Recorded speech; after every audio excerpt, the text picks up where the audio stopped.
rather be a dreamer, I'd rather be free, I'd rather be a leader, I'd rather be a queen, I'd rather be a singer in a trashy cover band.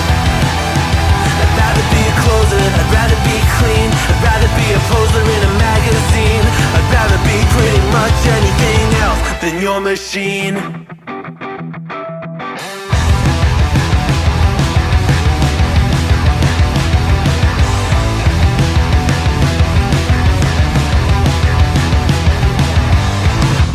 Wasn't always just a single shade, a palette full of gray in reverie.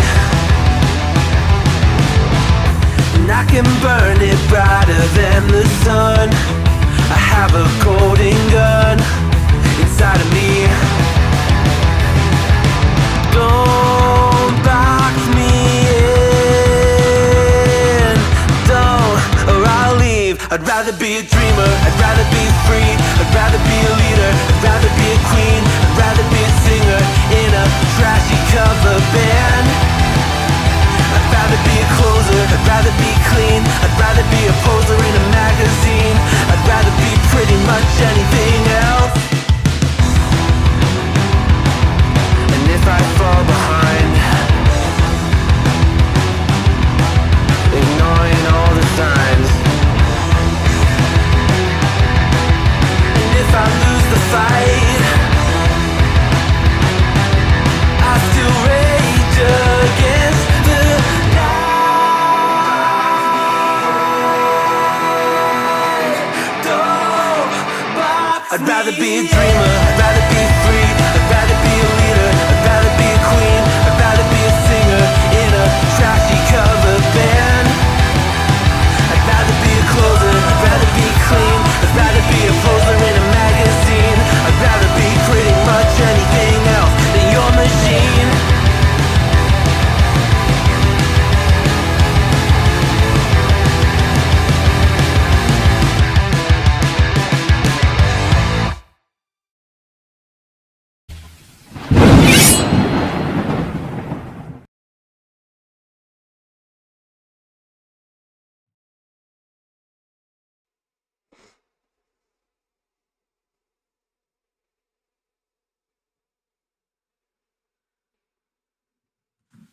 Okay.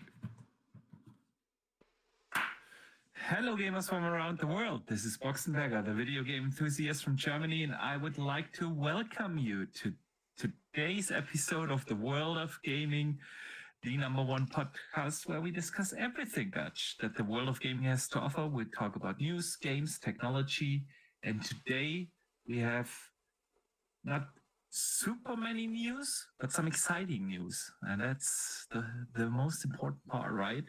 But first, I would like to welcome our awesome community. I see a lot of familiar names already in the chat. A big welcome to you.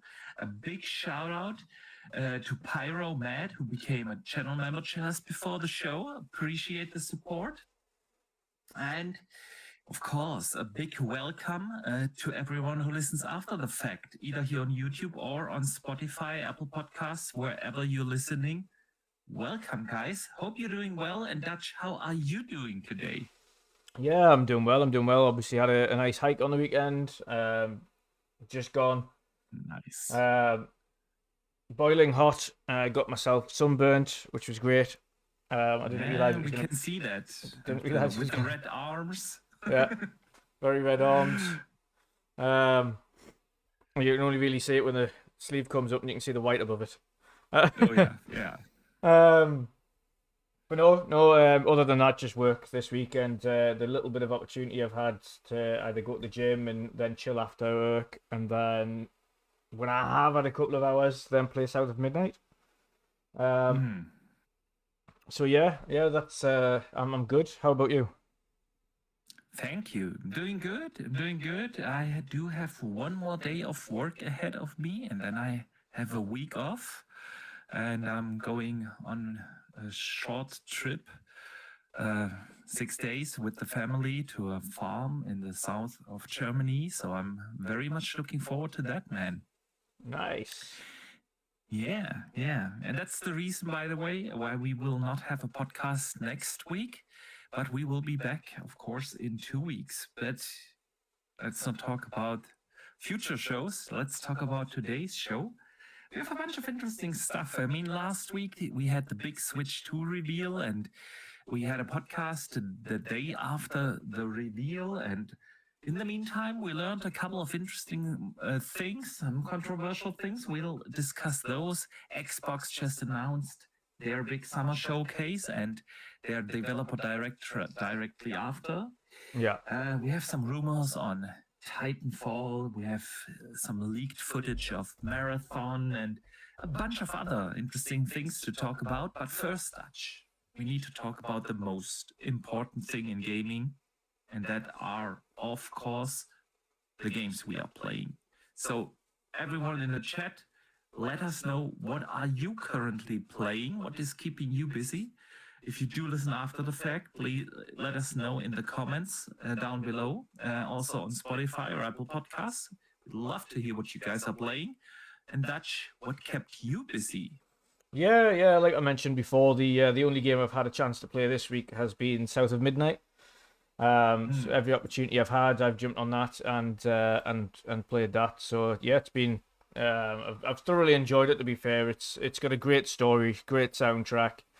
The gameplay is not overly complicated. It's very easy in terms of the gameplay. It's not complex in any way, shape, or form. Yeah, no, it's not. But no, it's very enjoyable though, and like I say, the soundtrack and everything else that goes with it, the story, the characters, the art style for the game. It's a very beautiful game to look at. But thoroughly enjoying it, and I like how it's kind of a new story every level. You've got like a different character you learn about, and then what happened to them, and then you heal them, and of course, then the next level it's exactly the same thing. You've got another folklore story about another kind of beastie or nightmare thing that comes along, whether it be Two-Toed Tom or whether it be the Rougarou or Hug and Molly or you name it. There's a number of kind of beasties in there that all have backstories you've got to learn about and how they came about. So that's an interesting kind of way around it, and yeah, it's just fantastic. Sweet. But yeah, that's what I've been playing. And I'm up to chapter 8 so far. Okay. So I'm just I think that's probably just over halfway now, or just at the halfway point of the game. But yeah, I'm enjoying it. The only thing I've missed, I'm gonna probably play through a couple of the level select things afterwards, because I've missed the achievements for not taking damage on the boss fights. So it's only because you have to learn kind of the attack patterns initially. You should just free yourself from this pain of trying to get achievements. But when it's the only things that are left over at the end of the game, which they will be, the only things that will be left over is not taking damage on the boss fights, and it's only because you don't understand their attack patterns initially, so you kind of get caught out on the sly when they do like an attack you're not expecting. But as soon as you learn, because the attack doesn't change after the first period for each boss. So as soon as you've learned the first opening section, that's it. You've just learned the entire thing, so you don't have to worry. But yeah, other than that, I mean, like I say, it's a fantastic game. Great art style, great music. Like I say, gameplay is not too in-depth. I think if anybody's coming into this thinking they're going to get some kind of deep RPG or really in-depth combat system, I think it's maybe mildly disappointed on that section, just that section. But the rest of it's fantastic. But again, not every game needs to be over the top of that stuff. And I think for what they have done, compared to the last game that Compulsion did, I think this is head and shoulders better. I think this is significantly better than We Happy Few. Yeah, definitely. Oh, most definitely. Yeah. I've also started at that game, and I agree. It's definitely Compulsion's best game yet. Yeah. And I agree completely with everything you have been saying. It's a gorgeous art style. I love it. it's very unique. We don't see that kind of art style too often in games, so I really do appreciate that. I tried both the game with the stop motion and without. Yeah. I do not like the stop motion, but I turned it off straight away. Yeah, I turned it off straight away. Straight away off, and then it's fantastic. Yeah, buttery It's smooth. beautiful, runs fluent, butter smooth. I really do enjoy the story, and I super enjoy the music. I love it. We don't have that many games where you have like songs with vocals in games, except maybe sometimes a little choir who does the in the background, but. And it's not even just songs with vocals. Like in this game, it's songs with vocals that are about the area that you're in and the person that you're trying to find.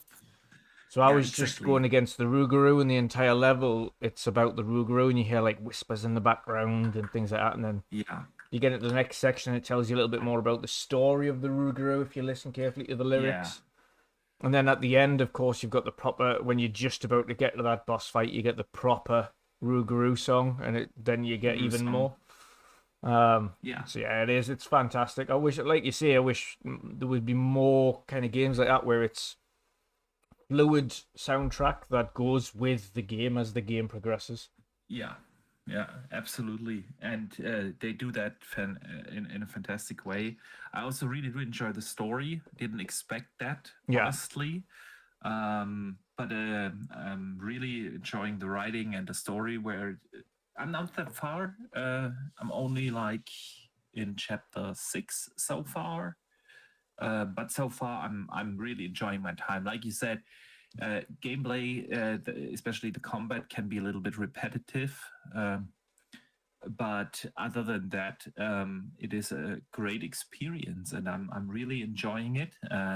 I will be continuing that on my Asus ROG Ally. I've already installed that. I'm going to take that with me. Yeah. When we're going on our short trip next week. So looking forward to that, to finishing that game. Let's see, what has the community been playing? Sith Lord has been playing South of Midnight and Split Fiction. Great playlist there. Great playlist. Nice. Agent X. Oh, I was going to say Agent X Force in my chat has been playing AC Shadows and Brotato still. Sweet. Sweet. AC Shadows. I've been playing that as well. I'm going to talk about that in a second. Let me just briefly close the poll. And today's gameplay is unsurprisingly South of Midnight. So I'm going to put that on. So Pyro has also been playing South of Midnight and Slay the Spire and Vampire Survivors. Sweet. Stormplayer has also been playing South of Midnight and Titanfall. Yeah, that's a game I have yet to play. Yeah. Siki has been playing Ghost of Tsushima on his PC. Very good game. A very good game. Also very unique art style. I like that when games try to do something different with their visuals. Just try to make a gorgeous game, not just a photorealistic game.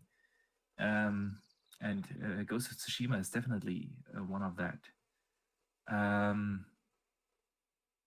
Dustin Lambert has been also playing South of Midnight, and he says it's very good so far. It really is. I am really enjoying my time with it, and again, I can't wait to play more. And I've also been playing a lot Assassin's Creed Shadows. I'm super hooked, Dutch. It is easily the best Assassin's Creed in a long time, and could very well end up being my favorite Assassin's Creed game to date. It really is good. A good story, really good open world. You know, I like that they still have like super much to do in that game, but somehow, you know, the open world doesn't feel that bloated. It just doesn't feel like you're trying to do all these fetch quests and shit. They somehow changed that, and it feels just very natural to explore the world and do the side stuff that is really interesting. I'm absolutely enjoying my time with Assassin's Creed Shadows.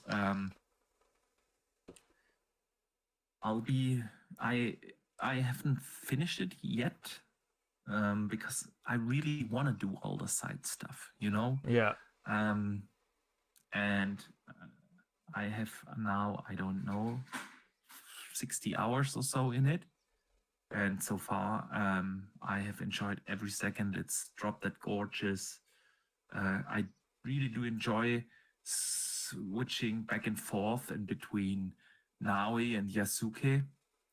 The two characters, Yeah. they feel very, very, very different to play, you know? And really depending on the mission you're on, I'm just switching back and forth. You can do that at any point in time. And it's fantastic. Yeah, so those are basically the two games I have been playing, man. Nice. South of Midnight and, of course, Assassin's Creed Shadows.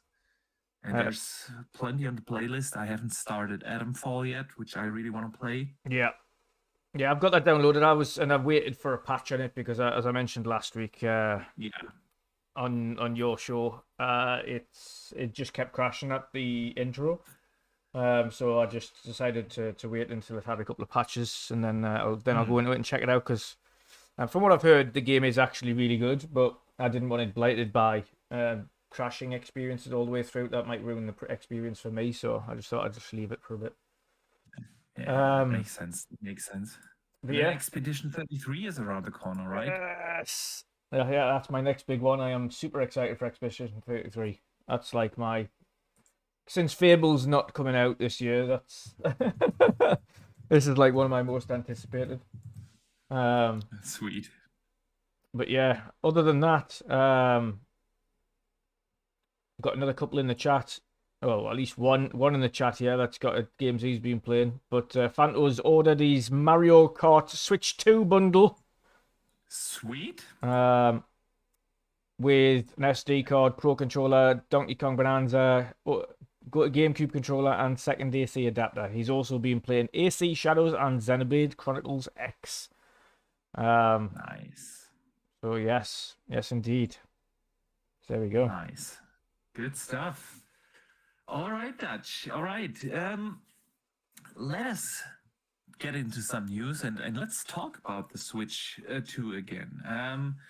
We had an in-depth discussion about the console and the games during last week's podcast, but I wanted to talk to you this week about a couple of things that we learned right after, or in the days after the reveal. And one of the issues are now that pre-orders are live, but unfortunately not for our friends in the US. Or Canada. Or is it affect Canada as well? They also affected Canada, so they didn't have to basically disrupt the neighbors where Canada gets them and America doesn't. Or people from Canada can order them for people in America and then avoid the taxes. Yeah. That makes sense. Well, it doesn't make sense, but you know what I mean. And yeah, unfortunately, our friends from the US do have to wait a little longer until the pre-orders go out because Nintendo is investigating how to handle all the tariffs. So what are your thoughts on this, man? Well, I'm going to be ordering a Switch 2, as I mentioned last week. In terms of the tariff thing, I mean, you don't blame them. It's a Japanese company. They obviously aren't going to damage their profit-making ability because another country across the world decides to hike tariffs around like it's popcorn. So, and let's face it, he's already backed down again yesterday, and it's a chance that within 90 days it'll be back on again and back off again. So we've just got no idea what's going to happen. I think as it stands, they might have slightly avoided it because he's taken off the additional tariffs on everybody at the minute, the blanket 10%, for 90 days. So it could be that the pre-orders just go live without these tariffs. But the problem Nintendo will have after that is if the tariffs then get put back on, then the prices will increase post pre-order. So anybody who hasn't already pre-ordered and hasn't already got their shipment through to the US, they'll be liable for additional costs. It's shitty, but it's probably the least of everybody's worries, to be fair. There's so many things getting tariffed to death. Way more important things are impacted by this whole tariff strategy, right, than gaming, which is just as much as we love it, right, but it's a luxury issue. But nonetheless, we're not here to discuss the worldly economics and the impacts of that. But for a gamer, it sucks because, we don't get new hardware too often, right? Every 6-8 years we get a new console, and once that console is available, you want to pre-order it. It's part of the excitement, part of the fun, and not being able to lock your pre-order down sucks. But on the other hand, they promise that they will still keep the launch date and not shift that and move that around in the United States. So people will have to be just a little bit longer, a bit more patient. And I do hope that it doesn't impact the prices too much for the US folks and our friends, the gamers in the US. But yeah, China is not getting a release at all of the Switch as of right now. Big market that Nintendo is skipping. We just learned that yesterday. Didn't surprise me too much because the original Switch also launched about a year later in China than rest of the world. And especially with the Switch 2 now having way more online infrastructure, voice chat, and so on. I think it's not surprising that the Chinese gamers will have to wait a little longer until they figure out how to navigate through the regulatories in China. We also talked about the 80 euro price point, or 80 US dollars price point on Nintendo games. What we didn't know last week is that so far it's only affected one game. It's just Mario Kart. And that brought up the discussion. I've seen it in the community, whether it's just this one game, whether it's going to be more. What do you think, man? Yeah, they've said, judging by the articles anyway, from what's his name, Doug Bowser, which is convenient to have a name after. They seem to always have names after Mario characters. Yeah. But yeah, it's it seems to be what they're saying, a case by case basis, depending on how much they've spent on making the game, how big the game is, how much content the game is. So it depends, but I can see a lot of the first party Nintendo ones being the full price, the big price. And some of the smaller ones being releases. Yeah, the big releases, the Pokemons, the Marios, the Zeldas. I would totally expect those games to all get that 80 euro price tag. So yeah, technically it will be a case by case decision. Donkey Kong, for instance, isn't at that price tag, but the big ones, the big releases that everyone's looking forward to, right, are going to carry that price tag. That's for sure. Pyromed sends in a channel member chat for being a member for 20 months. And he says Zenless Zone Zero is coming to Xbox around the 27th. I've not seen that news.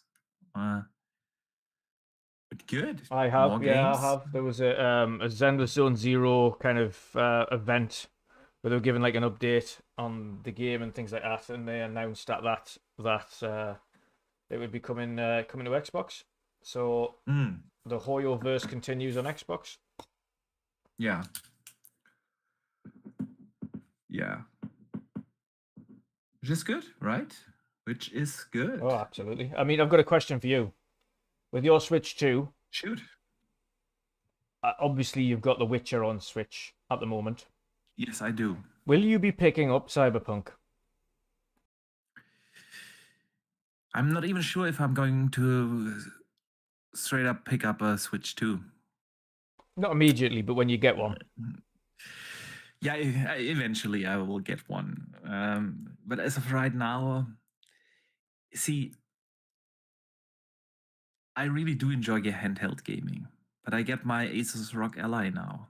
And we are getting the Xbox branded Ally a little later this year. Which apparently, by the way, Windows Central reported that today that the Zen 2 chip, which is heavily rumored to be in that thing, is going to support an AI, an NPU, yeah, so hardware-based AI support, which only makes sense in these handheld devices, right? Saves battery life, improves performance and pixel counts, and and money is tight, man. So if I would buy the Switch 2 now, I would be spending $500, including Mario Kart. And let's face it, as much as I'm enjoying Mario Kart, I will play that game for, I don't know, 20, 25 hours until I finished all the cups. And then my Switch 2 would collect dust until I don't know when. Yeah, because I got my Ellie for the handheld gaming needs. And I can play my games that I actually play right now, right? I can take South of Midnight, for instance, now with me, or Assassin's Creed Shadow with me on the go. And that wouldn't be the case for the Switch. I would play the Switch for the exclusives. And the launch lineup doesn't do it for me. As good as Mario Kart is, but I'm not a big online player in Mario Kart, right? So I would be playing that a little bit, and then it would collect dust. I wouldn't be playing Cyberpunk. I can play Cyberpunk in a way better performing way and looking way on my Ellie, and have cross save and cross progression and everything. So no, I wouldn't be buying Cyberpunk, and I'm honestly at the moment not sure if I'm gonna get the Switch. Too, I will be getting eventually when we have a 3D Mario and then new Zelda and all that good stuff that I'm really excited for. I can play Metroid Primes. Metroid, I can still play that on my old Switch. Yeah. Granted, it's not Not the in best way to 4K play it, 60. but not at 4K 60, right?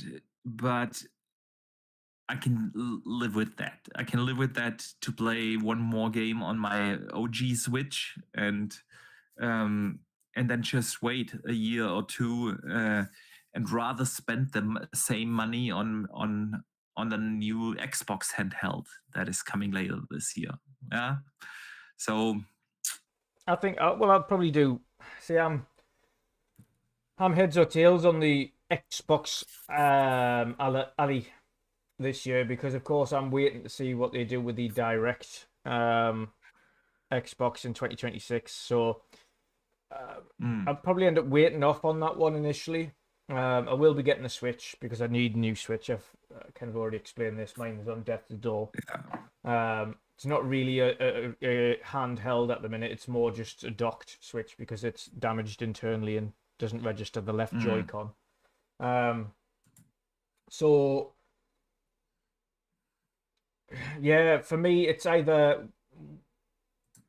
pick up the regular ROG Ally at the minute, and well, at least the new ROG Ally, or The LAX. wait for the ROG Ally X, or wait for the Xbox handheld in 26, 27, whenever that comes out, the official one. And see what they've got with that. Their own unit. See what happens with that.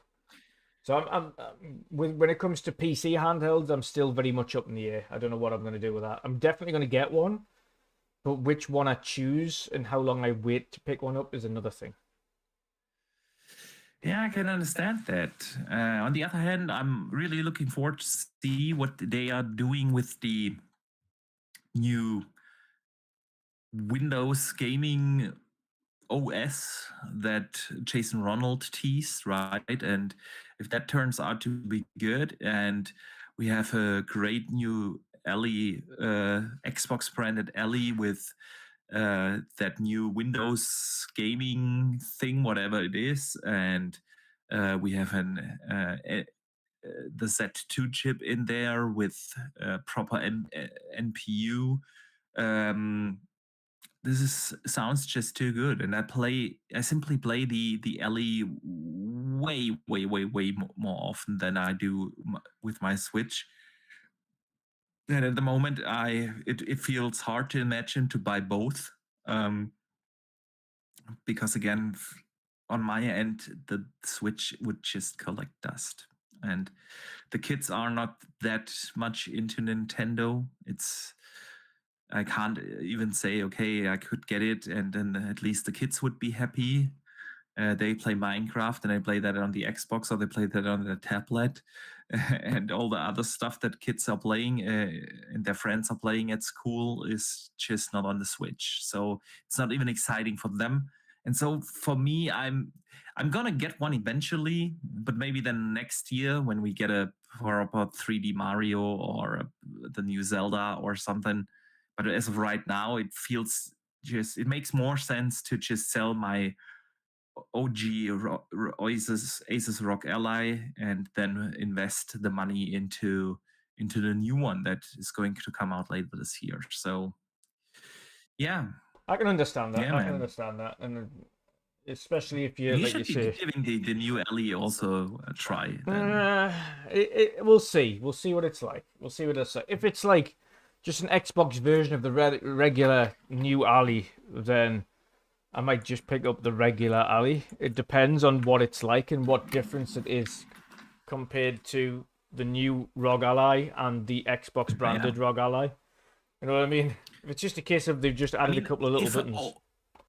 If only half of the rumors that are out there about the new Asus ROG Ally and its hardware capabilities are true, this is gonna be one hell of a handheld, man. The Asus ROG Ally X already comes with 24 gigs of RAM, so it's safe to assume, right, that the new Xbox Ellie is also going to have at least 24 gigs of RAM. The Zen Z2 Extreme, besides it's the today's leak of it having an NPU, is apparently way more performant. First internal benchmarks show almost twice the performance, so you get double the performance there. It's also way less power hungry. Yeah. Some GitHub leaks revealed that we can expect at least 40% in power reduction. So battery life should also increase, and with just hearing all that stuff, it's gonna be definitely worth it. But yeah, of course, I'm waiting for a full reveal. Maybe all these rumors will turn out to be untrue, and it isn't worth the upgrade. And then I might switch to the Nintendo Switch 2 instead, and just keep my current Ellie. It's also an option. However,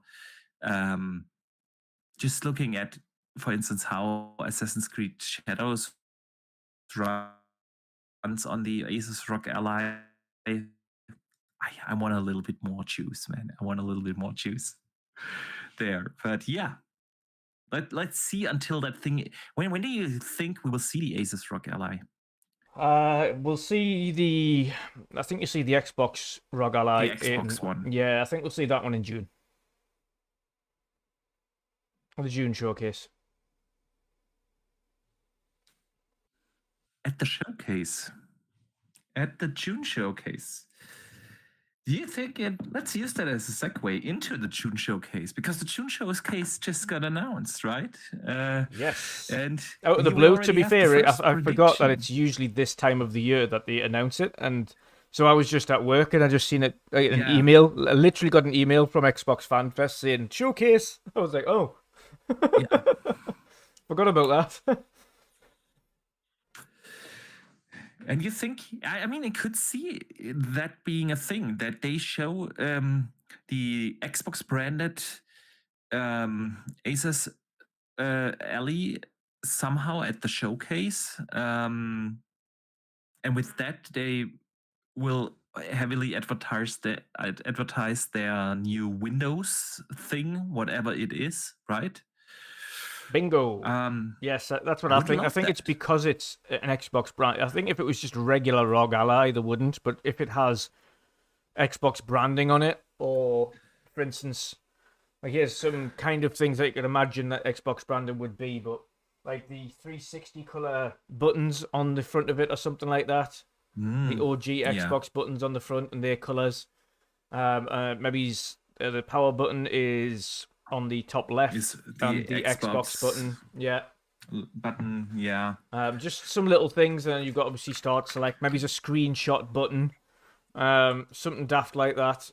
But like little things that kind of revert to it being an Xbox handheld, and even color wise, if they did it in black with green accents. Yeah, could be. Although I do not expect the actual hardware, maybe the Xbox button in the middle, but the rest, if you just look at the Asus ROG Ally, they have the stick layout from the Xbox controller. They do have the XYAB button layout. RB, RT is the same, right? It's already like, it feels like an Xbox branded handheld already. I think the big thing about this LE thing is going to be Windows and the changes that they make. The thing that Jason Ronald teased during CES in January this year, right?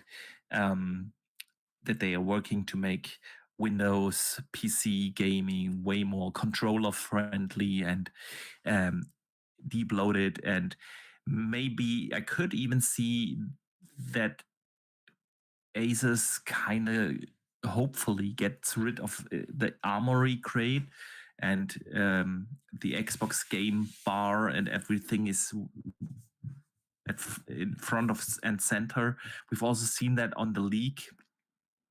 Well, I wouldn't call it a leak per se, but the advertisement picture a couple of days ago where they posted online, like this is an Xbox, and they've shown a bunch of different devices, and you've seen like a Steam integration into the Xbox app.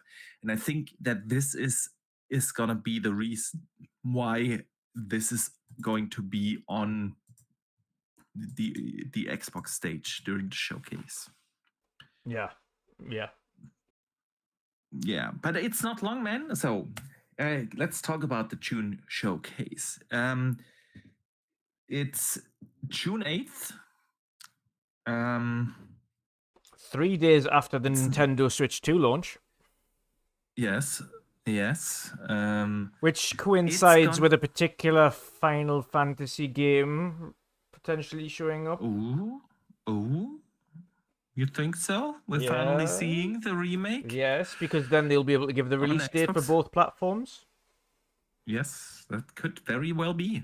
That would actually make sense, right? I agree. I fully expect that to be there. It's not live.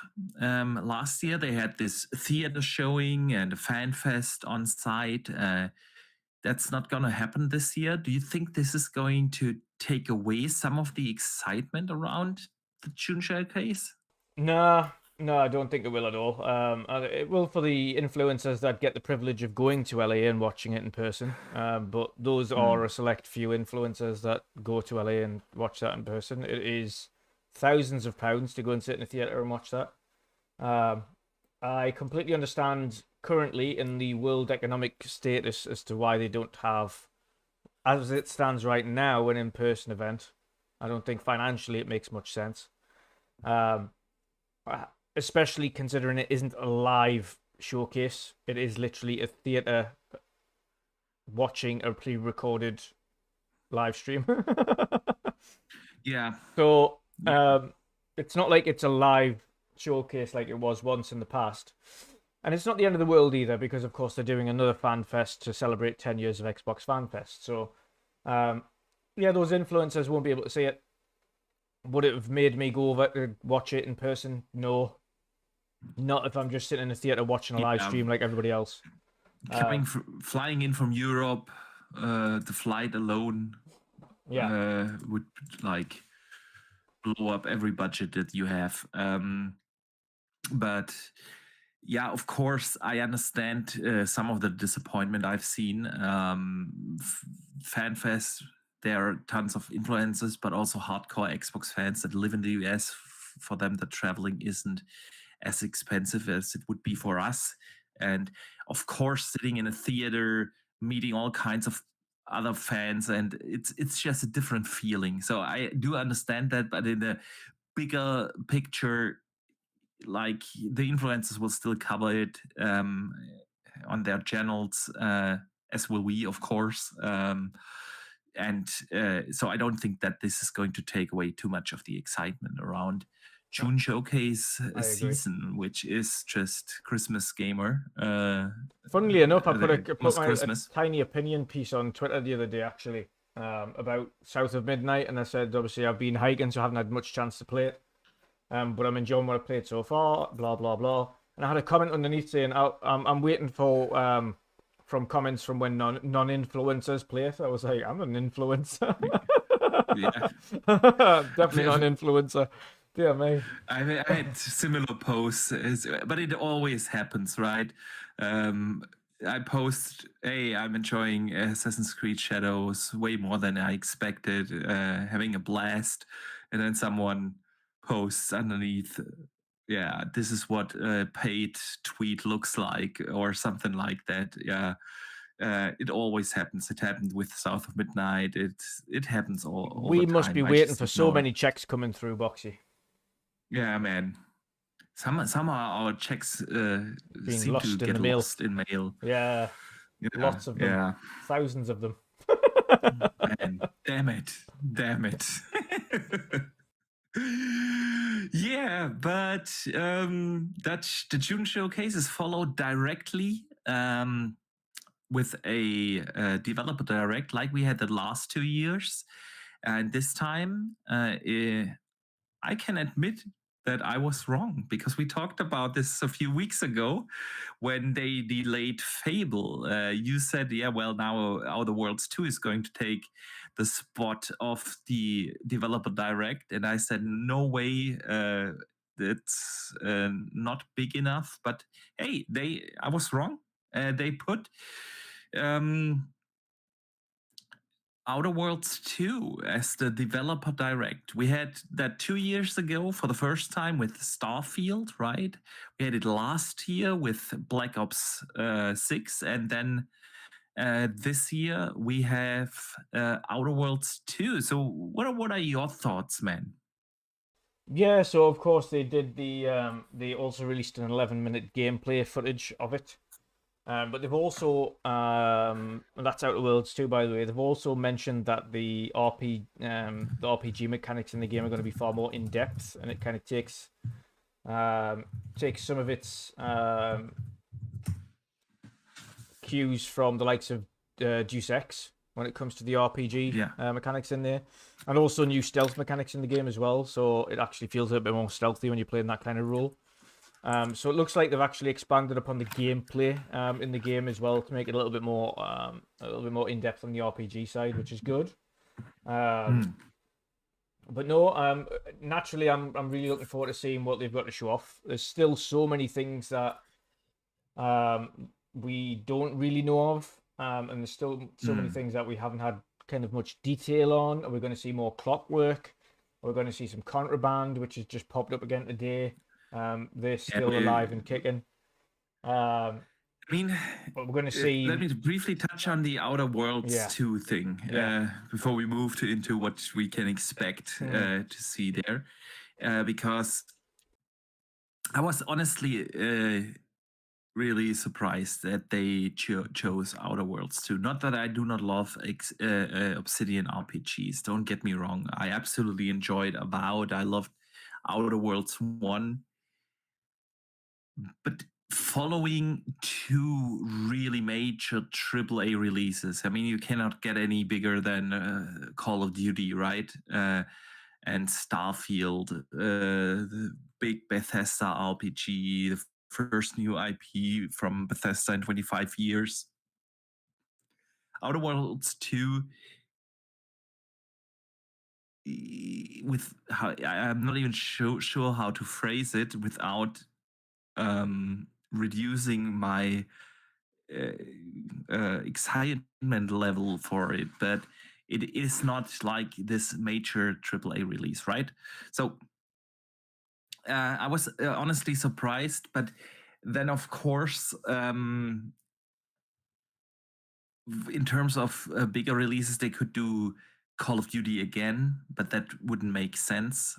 So I do appreciate that they are not doing Call of Duty again, and I do really look forward to Outer Worlds 2, and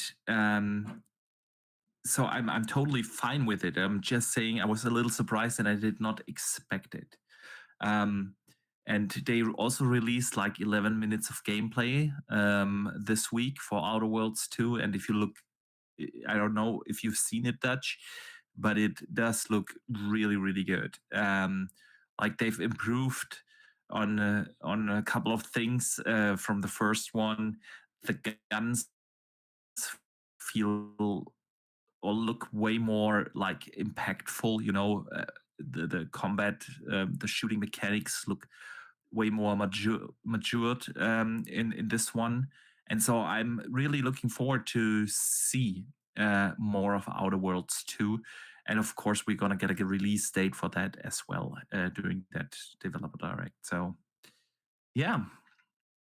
But that you already started, and I cut you off there with what to expect during this year's June showcase. I mean, it's early speculation, and we're probably going to do a proper prediction show as we always do, and invite a couple of guests. But let's talk about it.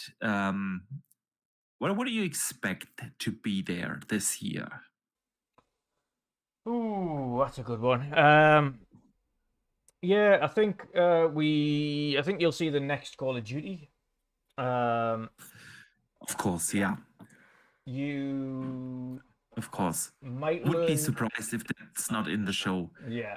I mean, we know Call of Duty is coming this year, as it always does, and since it's Xbox IP now, obviously it's gonna be there. Yeah. You might also learn more about the next Forza Horizon. That's still cooking in the background, despite Fable being there. They're two separate teams. So you probably see that. Maybe it's a little bit of Gears E Day, but don't You expect the think release we date. see Forza Horizon this year? Yeah, Is it then going to come out this year? possibly. Interesting. I think Even with possibly, Fable yeah. on the horizon. Fable's next year now, though, isn't it? So Yeah, but it's probably going to be early next year. yeah, but even if you say in August, September release for Forza, that's at least 6 months between releases. I mean, if we see it this year, Yeah. it's probably going to come out this year. Yeah. Obviously, Yeah, they don't usually need don't to. do anything. They usually show it and then it comes out Yeah, so like a couple yeah, of months yeah, later. They don't ever do it where it's a year later. yeah, yeah. So if you see it, it's likely out this August, September. Then you've also got, like I mentioned, Contraband that we haven't seen for a bit. You haven't seen Clockwork. I was going to say Clockwork Orange, Clockwork Revolution. I expect that to be there as well. Yeah. Because we've seen it 2 years ago and it already looked in a very advanced stage at that time, right? Yeah. And it's been 2 years now. So I fully expect to see Clockwork again. Yeah. Yeah. More Perfect Dark. I think we'll see what additions they've added to that and see some actual more in-depth gameplay about Perfect Dark and maybe get the release window. I think release a window for next year. Yeah. for Sounds Perfect Dark. realistic. They haven't shown it off too often, right? We only have seen it once. One gameplay thing, yeah. One gameplay thing. And I also expect Perfect Dark to be a 26 game, so it would make sense to show that again. Yeah. Yeah. Yeah, and to be fair, beyond that, who knows? Who knows? There's so much. Do you think we will see the zombie game? State of Decay? Yes. State of Decay 3. Yes. Yeah. Yeah, we'll see actual gameplay for that. Yeah. Yeah. I agree. We'll see full-fledged gameplay for that. I mean, they did use gameplay segments in there and people didn't realize it. It was very small bursts of it, but it was kind of showing you what the gameplay looks like and how kind of refined it is compared to the previous one. But I think people will be pleasantly surprised by that when they see it. But yeah, definitely, I think we'll definitely see State of Decay this year as well. Yeah. But I'm just thinking of all the new things they could show and what else they could have been working on, and it's hard to fathom what they might have additionally been working on. It really is. Sin in the chat says, will we see Contraband? I think possibly an update on it, yeah. Yeah, I think so. I mean, if we got this one little teaser like 3 years ago, and it's kind of weird because when they showed that in 2022, they said, yeah, we've been working for more than 4 years with Avalanche on that game. And now we are here in 25, which makes 7 years already. The only thing with Contraband is it's supposed to be a heist game, right? And we have GTA coming this year. And the question is, will it be able, or how will it show compared to GTA? Because we also expect, right, to GTA show up at some showcase. Could be the Xbox, but I doubt it. Because I don't think GTA shows up at any marketing. showcase. Or they just drop it somewhere. But around that time, June, July, we will see a new trailer. We will get a release date. And then the question is Contraband holding up against that? And so I'm not sure if they really gonna show it. I think they'll show it, but I don't think you'll get a release date for it. I think if it's going to come out anytime, it could be 26. As a smaller game, I think Contraband's more like a AA. Yeah. Probably. And it's like one of the middle ones. It's not one of the big guys like your Fables or your Perfect Darks. So I think they'll kind of have Contraband in the same band that they would probably class as Avowed, or Outer Worlds or South of Midnight. I agree. Yeah. I do agree there. You mentioned Fable. Do you think that's going to show up? Because Fable has been shown off a couple of times now, right? It has been first revealed with the CGI trailer. Then we had 2 years in a row where we saw in-game footage, not really continued gameplay, but in-game footage at least. We've seen some footage during the Xbox podcast a couple of weeks ago when they announced the delay. So do you expect that to be there again? No. I think the next time you'll see it be at Developer Direct in January. Yeah, I agree. I do agree, because if they show it again, they will have to show like really continued gameplay of that game, and they would need to kind of explain a little bit about lore, about the gameplay mechanics, about this and that. And I don't think see also that with during them the having show. already announced the delay of it as well, I think if they did that now when they showed extended gameplay now, I think it kind of detracts from kind of when you need to push it next year. Yeah, And I think a lot of I people will be agree. going, this is nice seeing the gameplay now, but we know it's delayed until the beginning of next year. And since we don't know a release date, Yeah. we're going to kind of just forget about this. Yeah, I'm fully with you. It's going to be at the Developer Direct in January again, but until then, I do not expect to see much of that game. So you asked the difficult question. I mean, it's always easy to like, okay, is this game all the games that we already seen somehow? We could also talk about Gears. Is Gears E-Day going to be there? Possibly, could be. I think And then Gears E announce deal. I think Gears E will get its release window. That could be. Yeah, for 26 then. Yeah, I think that'll be a 26. I think Fable and Gears E will be the big ones for next year. And Perfect Dark. Yeah, I think they're going for a hat trick next year with big releases. Three big releases Perfect and Dark. two smaller AAAs that kind of box it. Yes. In between. Yeah, kind of like Clockwork. Could be then a next year game, or the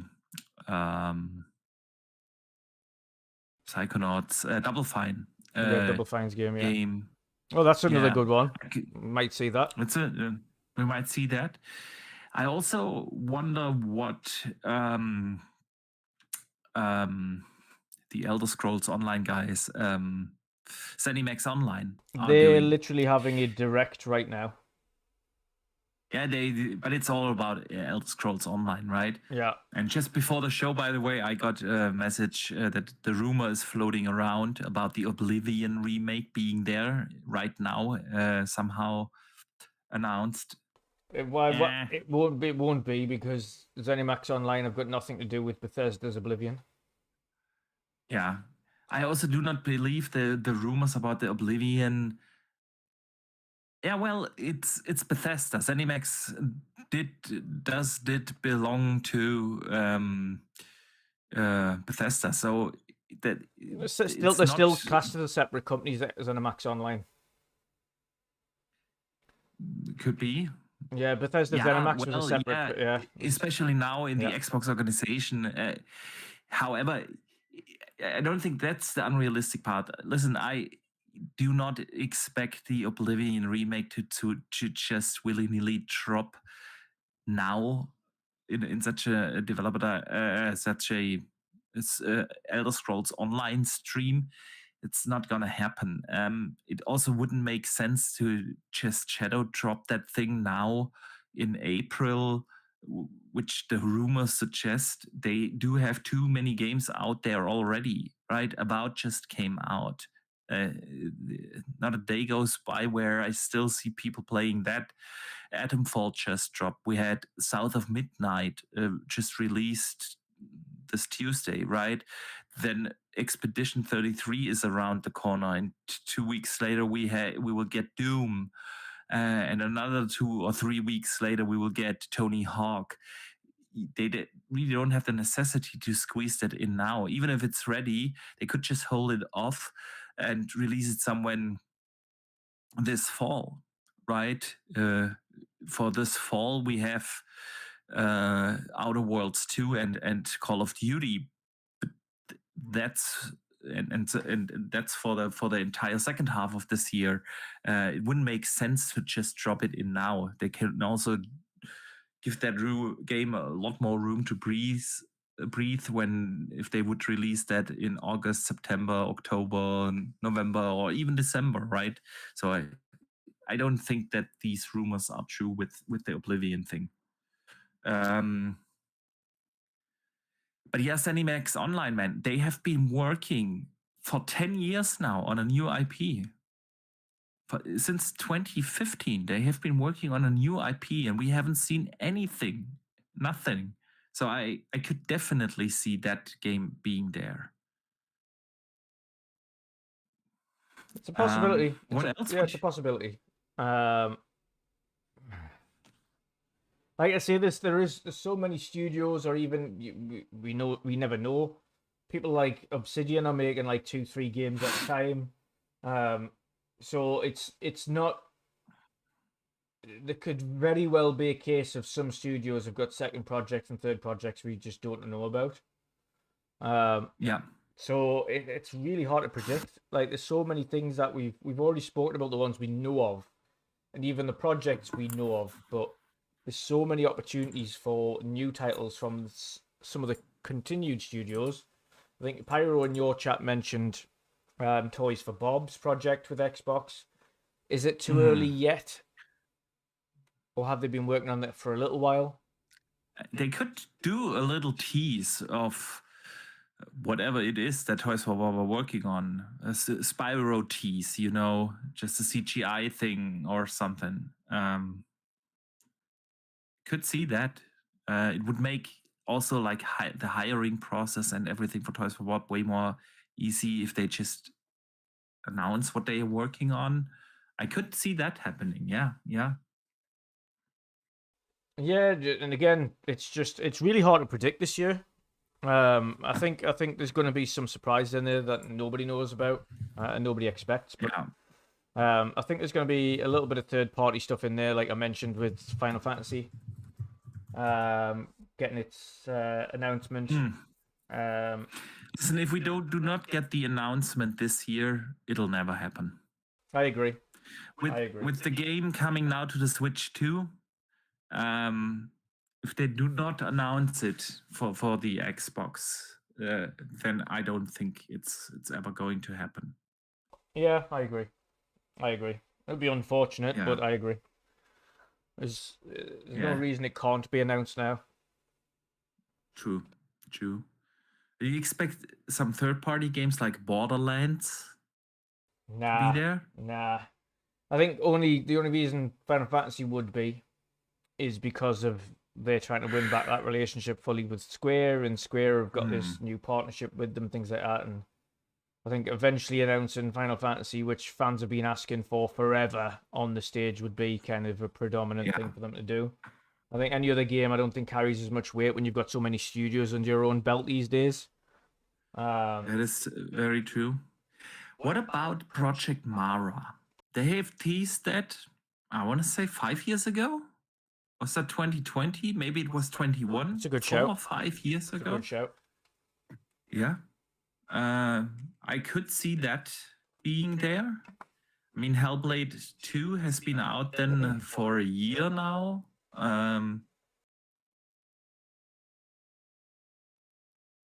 Right.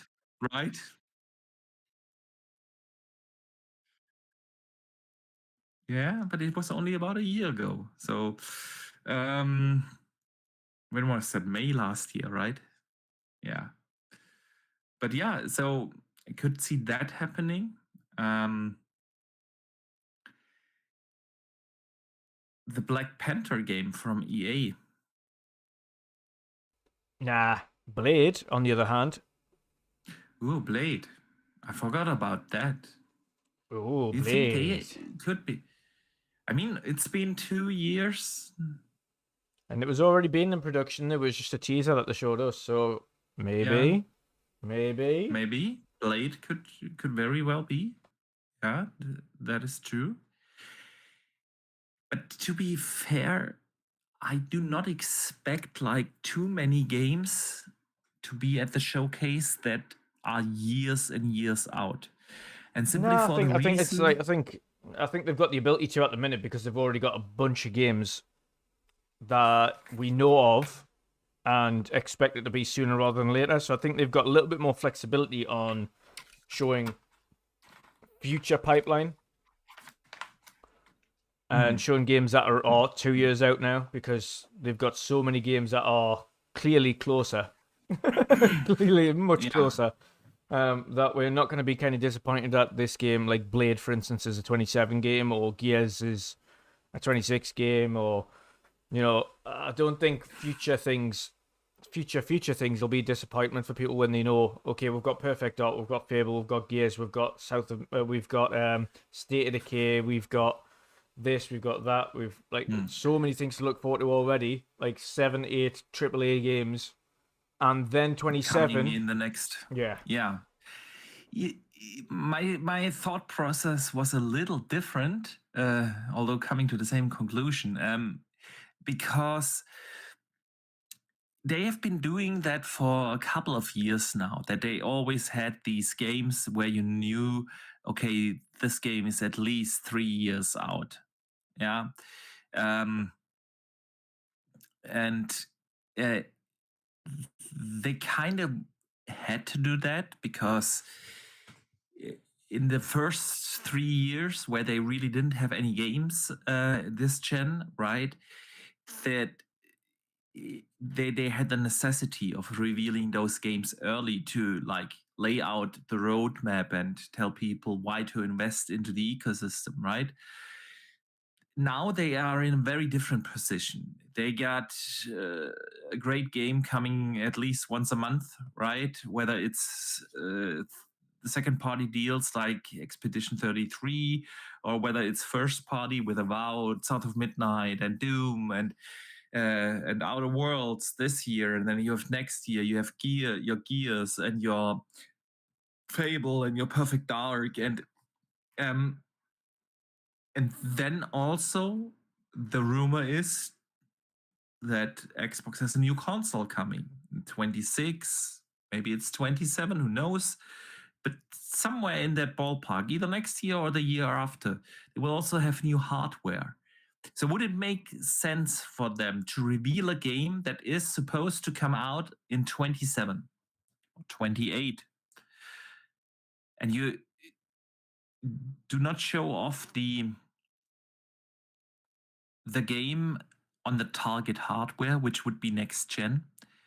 So I could see this year being more about the games that come out this year, next year. And then next year, they reveal the new hardware. They show some new games off that are then a couple of years out, maybe, but to show off the tech and everything from the new gen. I could definitely see that happening. Yeah. So it's a difficult one for me because obviously I fully believe every game that's currently in production or in development is going to be cross-gen. Absolutely. That's totally the case. But showing off the next Halo, I don't think, we'll not see that anytime soon anyway. I think that'll be a next year showcase, if not year after, for Halo. That's what I mean. Yeah. They show off these kind of games when they have new hardware. Yeah. And they will focus more on the games that are supposed to come out this year or next year. Yeah. They will still have as the main target the current gen hardware. So, yeah, man, we shall see. We shall see. It's not too far off. I mean, the 2 months will go by really quickly, and we shall see what we will be able to play and see then.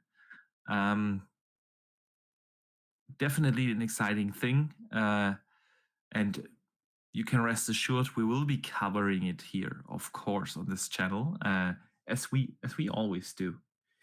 Anything you want to add, Dutch, to the summer Xbox showcase before we move on? No. I think we're good. Sweet. So, in other news this week, a rumor came up that Titanfall 3 is just around the corner. Apparently, it's going to run in Unreal Engine 5. It'll have a single player campaign, and it'll have live service elements that are based on a battle pass system. And it's really far in production. That were the leaks. Then some other leakers debunked it, the likes of Jeff Grubb said, no, that's nonsense. But it kept the community in an interesting discussion. So where are you at with this Titanfall 3 thing? Yeah, it wasn't all that long ago when they said Titanfall 3 was canned, and it wasn't happening. So I don't think Titanfall 3 personally. I don't think Titanfall 3 exists. Yeah, it's also hard for me to see that this is a game that is happening. EA had so many, cost-cutting measures, and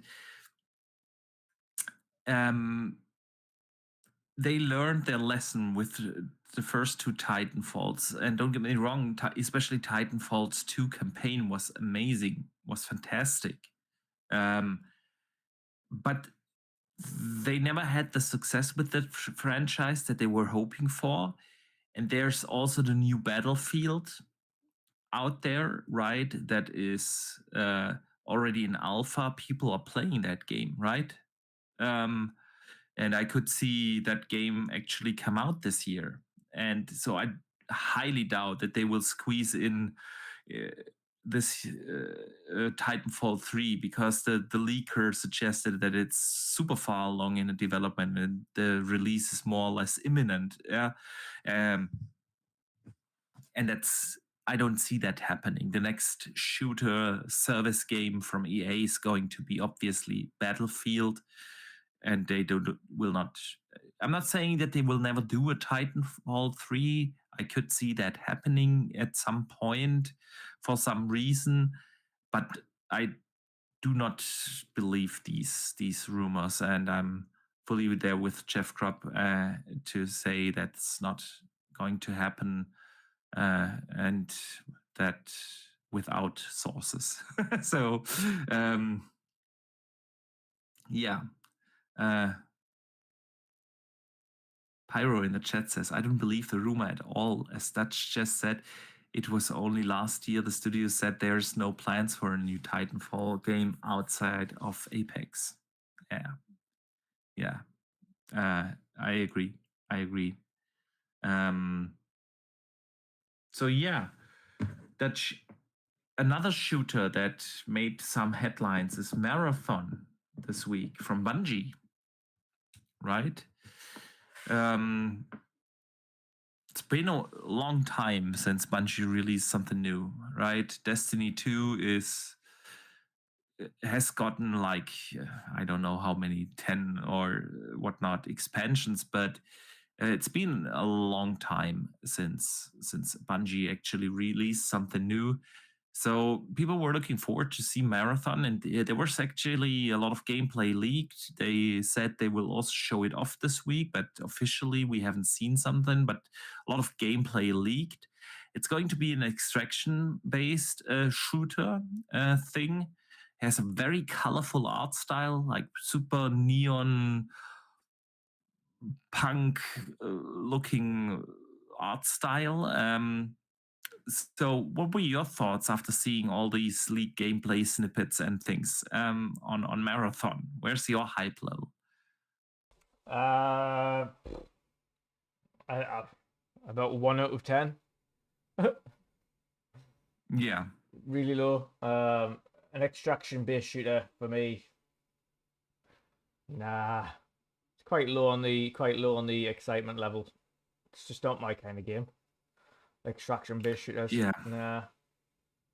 Nah. I mean, hopefully Bungie reclaims some of the fans that they are kind of losing on Destiny.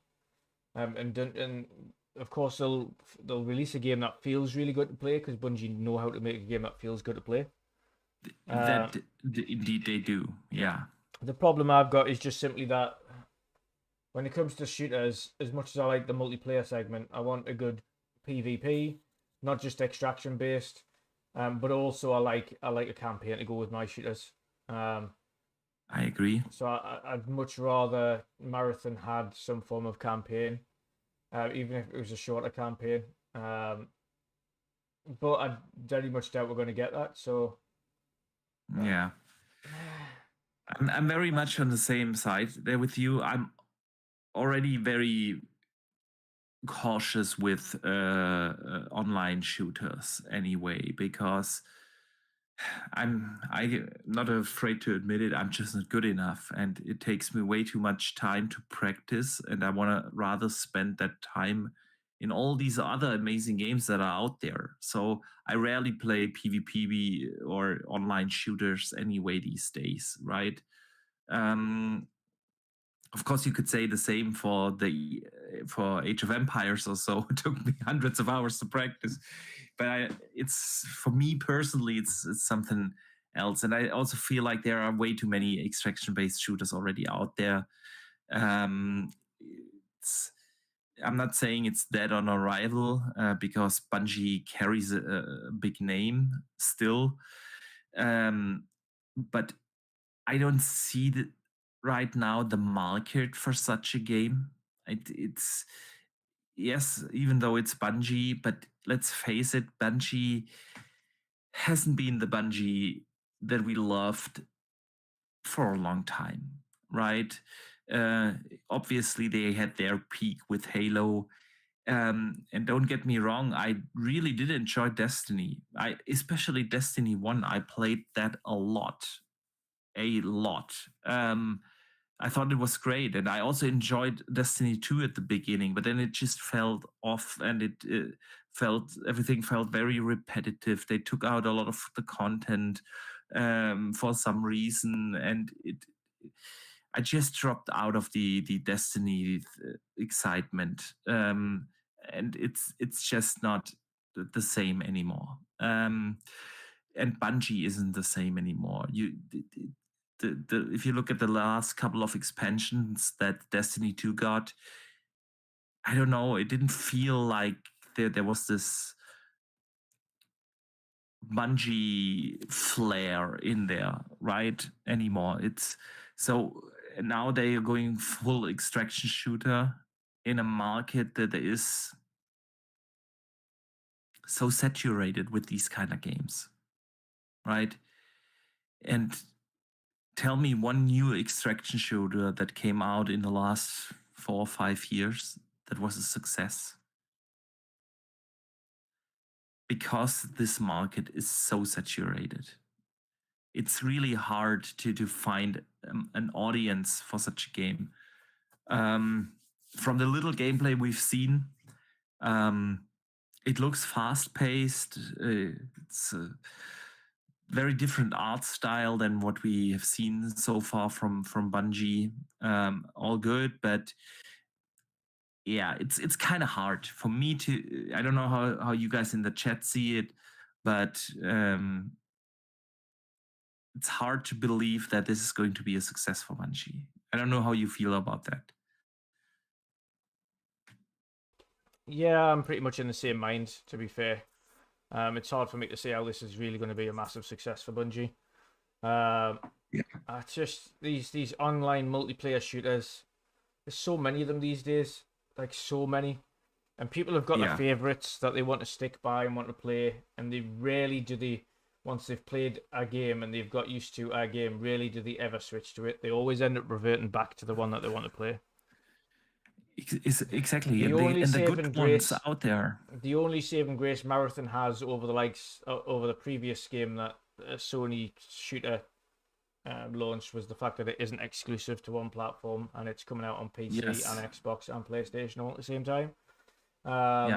So there is a saving grace there, but how many people will honestly buy a solely multiplayer shooter in a market full of free-to-play multiplayer shooters? Who says that it's not free to play as well? I don't think it will be. I agree.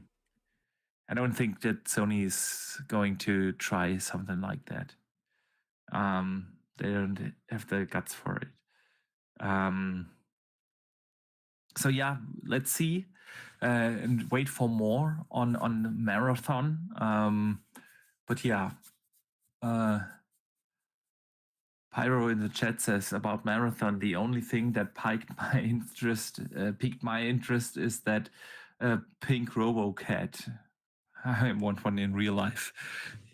Yeah, like I said, very colorful neon art style. But yeah, let's see more of it. When do you expect that game to come out? Well, it was meant to come out this year. Yeah. They're having obviously the gameplay, a live stream on Saturday. Yeah. So I would imagine not long following that they'll have an announcement on a open beta or something like that for people to play, to test it out and get numbers. And following that, then they'll have a release date. It could still be this year. It could be the beginning of next year. But if they want to get it out this year, they need to do all they can to avoid anything towards the tail end of the year. I agree. Yeah, so let's see on Marathon. But Dutch, let us already move over to the community questions of this week. Like every Wednesday, our awesome community can write in and ask us questions. We usually put up posts on Wednesday on Twitter, or X, on Blue Sky, on YouTube. And people can write in questions or topics that we'd like to discuss. We're not hiding it behind a paywall, Patreon or something. So everyone can write in. And the first question of this week comes in from Clued. And he says, what game do you want to see show up at the Xbox E3 showcase from first party? He wants a Killer Instinct 2. So Dutch, which game? We talked a lot about games that could be there earlier. However, which is the one first party game that you really, really hope that shows up? I'm really interested in Clockwork. To be fair, I really want to see more of Clockwork, and I want a release date on that. Sweet. For me, it's easily Gears. I want to see Gears Extraction. We're talking too much about extraction shooters. Gears E-Day would be easily the one I would love to see. The Big Bridge writes in. Hey there, Boxy and WandrinDutch. I hope you have a super joyous and prosperous week ahead. Thank you. You hope you too. Simple question this time. What's your favorite video game Easter egg? It's a tough one.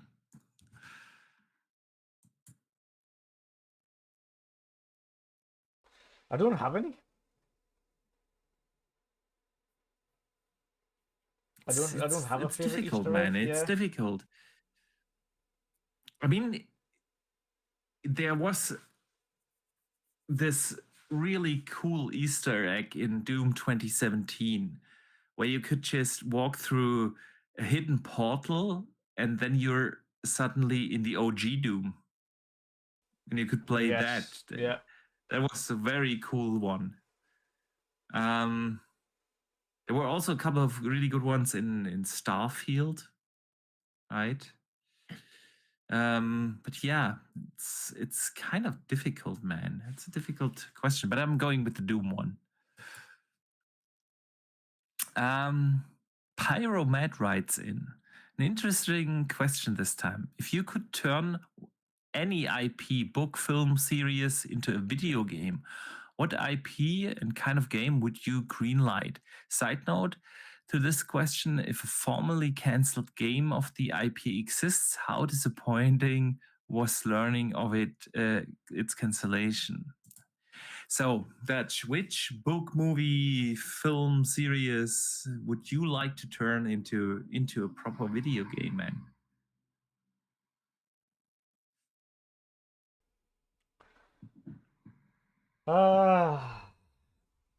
Stranger Things. Stranger Things. Yeah. That's a good one. And you And play what kind of video game would it be? Would you it play be as an action adventure? action adventure, obviously story based, lots of Mhm. cinematics and things in it. But of course, you play as L or 11, and you follow Mm. the timeline of the series of the stories and things like that as things go on. But of course, with L, you've got her abilities and kind of some form of RPG mechanics, and you level up her abilities as time goes on throughout the game. Or you can even have an alternate timeline story of 11 or another one of the children that were worked on in the lab, in Hawkins' lab, because of course we know there were many kids. Yes, some of them were slaughtered. Mm. But there were many kids that were kind of worked on. So it could be something similar to that. But yeah, you could have a kind of a horror, action, adventure, Stranger Things kind of vibe with where you can kind of level up your abilities. Yeah, that's. I would play that, man. I would play that in a heartbeat. Hmm. For me, I always wondered, Dutch, after the massive success of Game of Thrones, we never got a proper Game of Thrones game. There have been the Telltale things, yeah, but those are super niche, kind of like indie games, you know. We had a mobile game, yeah, cool. But we never got a proper like AAA game set in the Game of Thrones universe. And I would love to have an open world action RPG in that universe. Yeah, story based, of course, tons of stuff to discover. You can go beyond the wall, you know. Um, you can do certain things in the south and travel across the sea, and there would be dragons, and you know, just something cool in the Game of Thrones universe. I would love that, and I wonder why we A never good got shout as that. well. My other one was going to be Vikings. Mm. And Prince Green in the chat says there is a new Game of Thrones game out now. Yeah, I've seen that. It's only available on PC. However, nobody talks about it. It is really like a super niche double A kind of game. And I wonder why never a big studio picked that up. But Vikings would be cool, Dutch. You're true. You're right. Yeah, it would. Again, you could have it as an action adventure game. You could follow just a singular character, or Yeah. you could make it as an RTS game. I'd much prefer a movie like kind of action adventure game, to be fair, where you're kind of Yeah. raiding and something happens and someone blood eagles one of your clan and you have to go and do like take revenge on something, or yeah, helps you try and Hmm. conquer places. Yeah, there's so much possibility you could have. I do agree there. I do agree there. All right, Dutch. And that already brings us to an end this week of this week's World of Gaming. I want to say a big, big thank you to this awesome community that joined us here live today to discuss everything that happened this week in gaming. Again, we will not have a show next week because I'm not in town, but we will be back in 2 weeks, of course. But before we let everyone out, Dutch, let everyone know where they can find you. Yeah, you can find me everywhere at WandrinDutch. I am literally just about to start putting together my vlog from the hike at the weekend. Sweet. So keep an eye on the channel for the release of that. It goes up as soon as it's done. So as soon as I've managed to render it and put it together, it'll be going up and getting uploaded. So yeah, keep an eye out for that. Aside from that, you can of course see me back here in a couple of weeks when Boxy gets back off holiday. Yeah. Depending on how busy I am, I might or might not do streams on the channel, but you can find me everywhere at WandrinDutch. Sweet. Sweet. All right. So I want to say again a big thank you to everyone who listened here on YouTube, on Spotify, on Apple Podcasts. Big thank you. the weekend is near. We hope you do enjoy some great games, because there are plenty of good games out there to play. And we will be back in 2 weeks. Until then, don't forget to game on.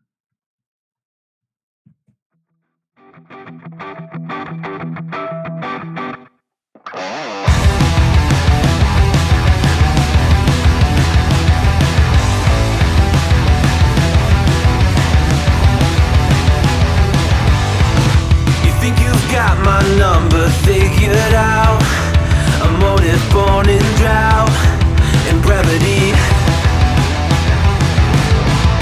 And if I'm not the soul of your design, I blatantly decline your remedy. Don't box me in, don't, or I'll leave. I'd rather be a dreamer, I'd rather be free, I'd rather be a leader, I'd rather be a queen, I'd rather be a singer in a trashy cover band. I'd rather be a closer, I'd rather be clean, I'd rather be a poser in a magazine, I'd rather be pretty much anything else than your machine.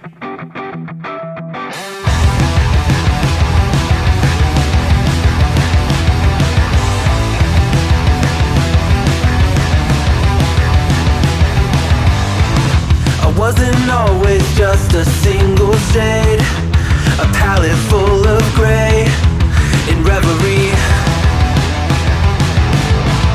And I can burn it brighter than the sun. I have a golden gun inside of me.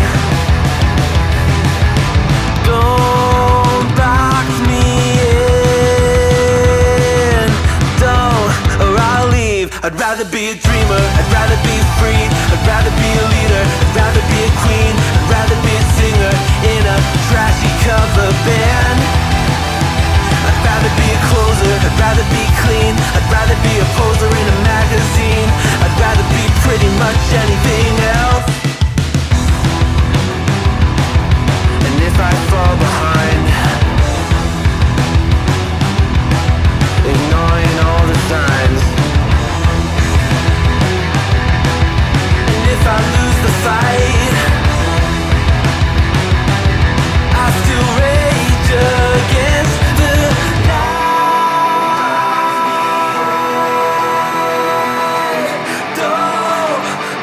I'd rather be a dreamer, I'd